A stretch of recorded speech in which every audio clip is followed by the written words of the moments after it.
La desembocadura del río Maule, en Constitución, se percibe como un territorio cargado de sonoridades heterogéneas, sonidos de una carga histórica singular que yacen perdidos en el tiempo, pero que aún hoy podemos encontrar en pequeñas manifestaciones en el habitar de este territorio. Es aquí entonces donde el contexto natural y sus sonoridades se convierten en protagonistas constantes de todo el relato sonoro.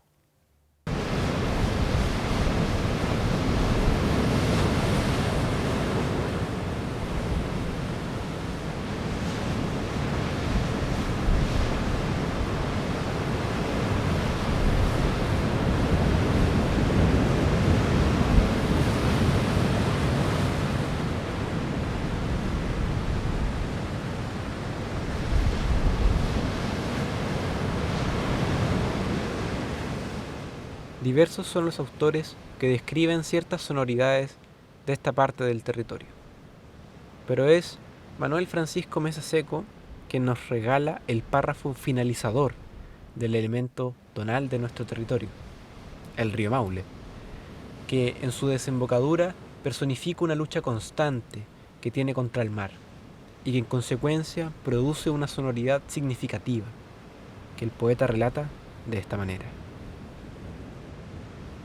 El río, en Constitución y a lo largo de su trayecto, es un elemento vital, pero también amenazador. Para alguno, Maule, Maulefú, significa río de las nieblas, para otros, el río de las lluvias. La verdad es que puede significar las dos cosas. La niebla se encajona en su lecho y cuando las lluvias interminables riegan sus afluentes, que vienen de lejanas latitudes de bosques y cordilleras, crece como un gigante potencialmente rebelde, de lomo encorvado, arrastrando animales, troncos, árboles, techumbres, botes. Y en la barra, luchando contra el mar, se empeña en una guerra verbal y definitiva.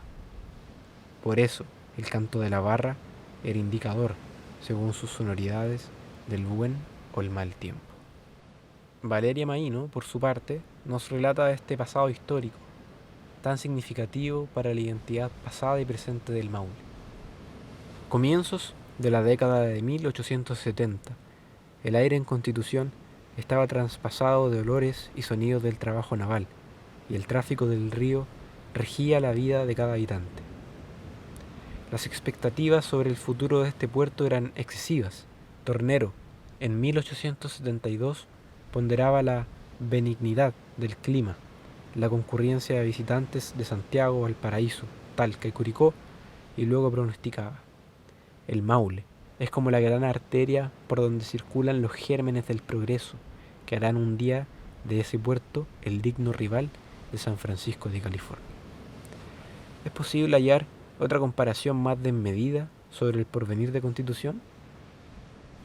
De la misma manera, la autora describe las añoranzas de este pasado histórico a través de relatos nostálgicos de personajes que vivieron el cambio brusco del habitar costero y que nos relatan de los elementos cambiantes y las sonoridades que les recordaban a esta parte del territorio. Pero Tornero no era el único que habría vaticinado un destino exitoso a partir de las realizaciones de esos años. Recordando esa época, don Enrique MacGyver tristemente decía en 1910: cuando era niño se construían buques de gran tonelaje. Habían buenos astilleros. Constitución fue fundada por constructores navales. La mayor parte de ellos eran vizcaínos y como en Constitución se parecía a Bilbao, lo llamaban Nueva Bilbao. Ahora todo ha cambiado. Luis Orrego en sus memorias, añoraba el despertar de cada mañana con el martilleo de los carpinteros de Rivera, el grito acompasado de los remeros del río y el bullicio del embarque de los vapores. Mariano Latorre también haría su parte recordando los últimos años del siglo XIX en este puerto fluvial.